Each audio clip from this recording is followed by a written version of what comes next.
Alors Dimitri, aujourd'hui j'aimerais que tu nous montres comment est-ce qu'on pose un rouge à lèvres Cushion. Oui, alors le rouge à lèvres Cushion, donc c'est un rouge à lèvres qui se présente dans un stick avec un embout mousse qui est beaucoup plus gros que la moyenne de ce qu'on a l'habitude de voir, c'est-à-dire sur les glosses ou sur d'autres types de rouge à lèvres.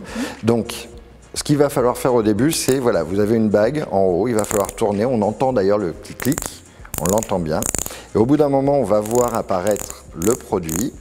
Alors, qu'est-ce qu'est un rouge à lèvres Cushion? En fait, c'est deux applications possibles. Un, c'est lèvres mordues, c'est-à-dire qu'on va appliquer sur la lèvre, mais en petite quantité, et ça va être un rouge à lèvres très transparent. Et si je mets un peu plus de produit, je vais avoir un vrai rouge à lèvres. Et pourtant, la sensation va être déjà une fragrance qui est très tropicale, on va dire, un peu fruitée, un peu fruit exotique surtout, et très léger. En texture, il va être hydratant et il y a un côté un petit peu, je vais dire huileux, mais ça fait pas très envie quand on dit huileux, mais plus huile sèche. C'est-à-dire que c'est doux sur la bouche. C'est doux, c'est absolument léger en texture et pourtant on a le résultat, on a la couleur d'un vrai rouge à lèvres. Ok. Alors, on tourne.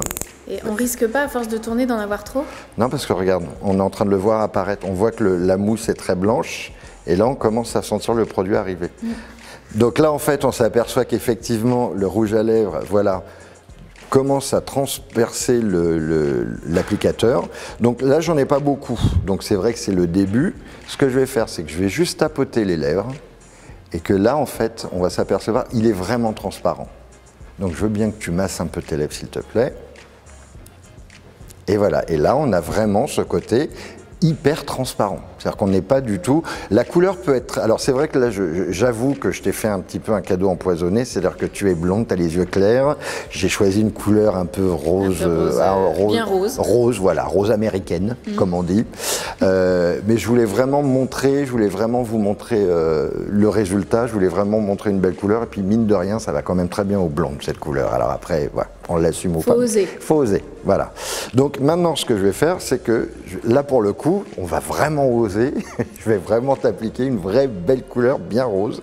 Donc là, une fois de plus, alors pas besoin de tourner beaucoup plus, juste simplement quelques clics. Et là, on a la couleur franche. Donc ce qui est quand même très agréable, c'est d'avoir deux types d'applications, d'avoir deux résultats différents, donc qui peut réellement s'adapter selon si on est au travail, si on sort du travail, si on est en vacances, si on n'a pas envie de travailler, si on a juste envie d'aller chercher une baguette de pain.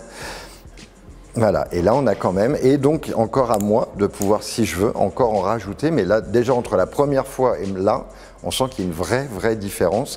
En revanche, explique-moi un peu toi, comment tu ressens le rouge à lèvres, comment... J'ai pas l'impression d'en avoir. Il est pas collant, il m'a pas séché la bouche non plus, c'est comme si j'en avais pas. Bon, après la couleur, je suis d'accord, si tu n'aimes pas, tu as tout à fait le droit, on aime ou on n'aime pas les couleurs. En revanche, voilà. Tu t'en es peut-être pas, pardon, aperçu, mais pour vous, en tout cas, vous avez vu les deux applications et les deux résultats différents. Voilà un rouge à lèvres Cushion.